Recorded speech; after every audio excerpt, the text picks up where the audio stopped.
I always reckon that passing a yachtmaster exam is a bit like surviving a driving test.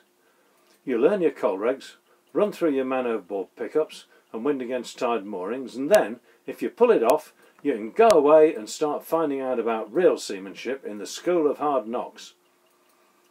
I learnt a few truths when crossing the Atlantic with my wife one time many years back, long before I had a ticket.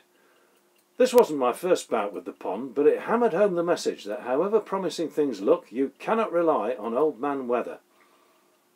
We sailed from Halifax, Nova Scotia, bound for Liverpool in a 32-foot boat. It was late September, and the passage as far as Ireland was only a few miles over 2,000.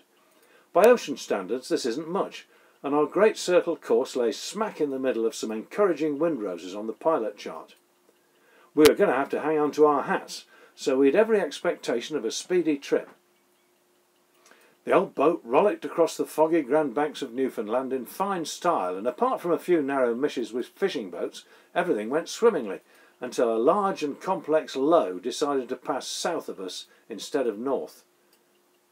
It had no business doing this, and I felt aggrieved, but as an elderly Canadian fisherman I'd been working with had observed, "It ain't no good moaning about the weather, boy. If the wind's in the east, the wind's in the east, and there's nothing you or me or anyone else can do about it. So get on with gutting them codfish and shut up." I bore this advice in mind as the low cranked up and the Greenland High built to the north. The wind backed steadily into the east and blew great guns. We beat into it for 24 hours, but as it rose to gale force and the barometer didn't move, it was obvious the boat was in the middle of a classic squeeze of the isobars that could last for a week. We were on the proverbial hiding to nothing, so we hove to, went below and crashed out, disgusted in our soggy bunks.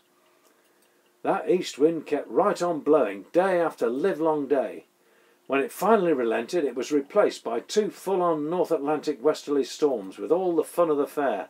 House-high seas, blown-out canvas, structural damage, and the rest of the classic horrors I'd been reading about in books written by better men than me.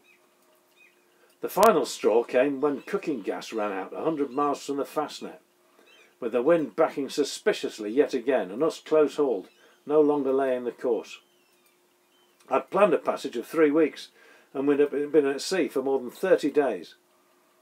In the half-light of another dawn, peering over the cockpit combing at the grey wasteland, scoffing cold baked beans from the tin, desperate for the mug of tea and the bacon butty that were now consigned to dreamland, my morale collapsed. I sank into that state of despair so well described by Shakespeare in Sonnet 29. When I, all alone, beweep my outcast state, and trouble deaf heaven with my bootless cries, and look upon myself, and curse my fate. But even bad passages end. Just when rolling my careworn corpse over the side had seemed a soft option, the wind relented, and after a brief flurry from the southeast, it blew us sweetly past Middenhead. In light of the unpleasantness we'd suffered, the soft green of Ireland proved irresistible, and so, instead of storming up the Irish Sea to our destination, we slunk into Kinsale at sunrise to regroup. In those days, there was no marina in Kinsale, or if there was, we couldn't afford it. Yachts either anchored or rafted up on a short stone pier with deep water at the bottom of the tide. We arrived near high water, and we'd the place to ourselves.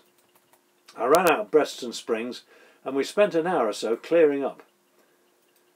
Instead of the natty cleats most modern yachts enjoy, ours had meaty Samson posts fore and aft. In the tradition still favoured by ill-informed sailors, I secured by using 2 long lines for 4 jobs, clove-hitching the middle to the posts and managing the breasts and springs by hitching up the shore ends with carefully measured bowlines. With the yacht lying sweetly alongside, we toddled off to town, shaping a rum line for what we knew to be as good a transport cafe as the Western Ocean has to offer. We clattered in and filled our boots with sausages, white puddings, black puddings, eggs, fried slices and rashers. When the jolly lady banged a monster brown teapot down on our table and indicated we were to help ourselves, our joy was complete. By the time we came out, the pubs were open. So were the banks. We cashed up and sank a couple of pints of stout for good measure. When we returned to the ship, the happy scene we'd left looked very, very different. The spring tide was ebbing hard and had gone down 10 feet or so. 3 boats had rafted up to us and hadn't put out shorelines, so we were taking the weight of the whole raft. Our boat was starting to hang up on her lines and the stream was ripping by at a sprightly clip. Not good, you might think, and it wasn't. I'd imagined that the lessons about weather we'd just learnt were all that was needed to expand my education for that year, but I'd been wrong. As more and more boot top dried out, the main tutorial was about to take place. Had we secured alongside in a seaman-like manner, this nightmare scenario would have presented no problem. We hadn't. Instead, we'd lazily used 2 ropes where 4 were needed, and had confirmed our horrible guilt by committing a cardinal sin. Both ends of each rope, and the middles too, were secured with knots that could not be undone under load. We were, to borrow a phrase from the vernacular, well and truly banjaxed. The guys outside us had all gone ashore, so we couldn't do much about easing the load there. I tried running a relieving line up to the dock from the stern, which was taking the brunt, but nothing on board had enough power to take the strain off that stupid clove-hitch around the post. The tide continued to fall, and the boat was starting to creak. An expensive conclusion was clearly imminent, so I did the only thing I could. I put a warp to the dock, ready to take up the slack, and attacked the main shorelines with a hacksaw. The spring parted with a bang, and after I'd sawn through 2 strands, the boat leapt forward. The head ropes came slack enough to deal with, and the day was saved. But I'd had to sacrifice a perfectly good rope. Some years later, when mate on a coasting merchant vessel, I noted that single shorelines were always used for each job, and that nothing was ever doubled up. Spliced loops went ashore and were dropped over the bollards. Inboard, the bights were secured on deck with multiple figures of 8, so that the end we could reach might always be eased and released, no matter what the load. Nothing ever fouled, and if the ship needed moving a few yards to help the crane buckets as we unloaded, it was simple to ease a spring and take up slack on a head rope. These days, taught in the main by nobody but Professor C himself, I always use single ropes for bow line, stern line and springs.